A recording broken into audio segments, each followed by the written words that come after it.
Hey everybody, hope you guys doing alright. So this is just another modification to some ideas, similar ideas that I've shared with y'all, but essentially it's developing, I keep going back to wanting to develop some type of defensive structure for all those whom want to change their ways, essentially, because all of us that are doing so are going to be a threat to this current system and their ability to hold sway over this planet. So, and these are the most evil people on the planet, so you have to assume it's just safe and I think fair to assume that there's going to be a very significant retaliation to exposure and also developing businesses that are going to counter and threaten their ability to make money and perpetuate sickness and disease, because this is all about countering that. So it's just wise, in my opinion, to have defensive measures set up in place to defend the people that are going against them, as well as the other idea of a potential like invasion, literally from a foreign army and also from foreign, or I mean, not, I don't even need to say foreign, but malevolent extraterrestrials. So, all right, the idea again is if there's a ability to get get some access from a local river,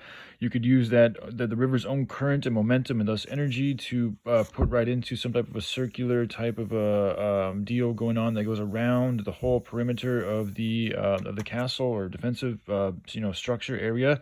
And in doing so, you could have water turbines placed within this whole circle, so that while the water is constantly moving around the circle again and again, it's constantly generating electricity. And then in also doing so, you can also have it intertwined with copper wires, which would also go into some of the ideas I've shared, incorporating water, electricity, gems, and other types of minerals and materials to help produce a particular type of energetic field. And then with the electricity, you could also then, perhaps like develop some type of an electrical fence. And then the spike thingies looking right here, all defensive things that can be made out of hempcrete that, deflection is key. Like you look at tanks and the angles that the tanks use and other, military vehicles, they have learned, and this is also what medieval armor does, is learn to deflect the blow. Instead of absorbing the impact, it's better to deflect, to have it just move off, or for it to deflect the momentum and have it go somewhere else, rather than taking the blow blunt on. So by having all these different angles out here, I'm hoping that will help minimize some of the brute force of potential impacts and deflect it. All right, and you got 4 essential gateways, and out of each gateway, you can see that there's 2 rows that disperse out like that, and then there's an opening right here, which is then also covered by additional defensive structures right there. And then also with the water, I was thinking, but why not try to develop a moat too? Like if you needed to, you could, have like a little drawbridge or a bridge right here that could be uplifted and brought back into the castle to deny entrance to people you didn't want entrance to, and making it just that much more difficult for them to get into the defensive structure, therefore providing even more defensive measures. And then, again, I'd love to have turrets, as many as possible all around the perimeter of the defensive circle. And then also have I'd like to have at least 2 turrets also right in front of each gate. So there'd be 8 turrets inside, maybe a few others up here or around here in the middle.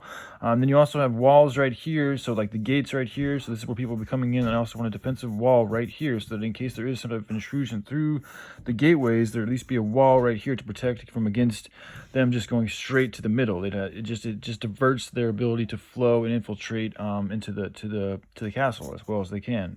So, all right, and then you're gonna want to have vertical farm growing systems in here. You're gonna want to have a living situation, which I got as these 2 buildings right here. The core center is going to be where we would retreat to. We absolutely need to. That's also where you want to store the most vital provisions regarding food, ammunition, weapons, technology, information. And then also I'd like to have an access to underground escape hatches that could... Okay, love you, Daddy. They're okay. They're quiet upstairs. Okay, sounds good, man. All right, then you can also, so I talked about that, so the copper, I got all that, the gates, I got that.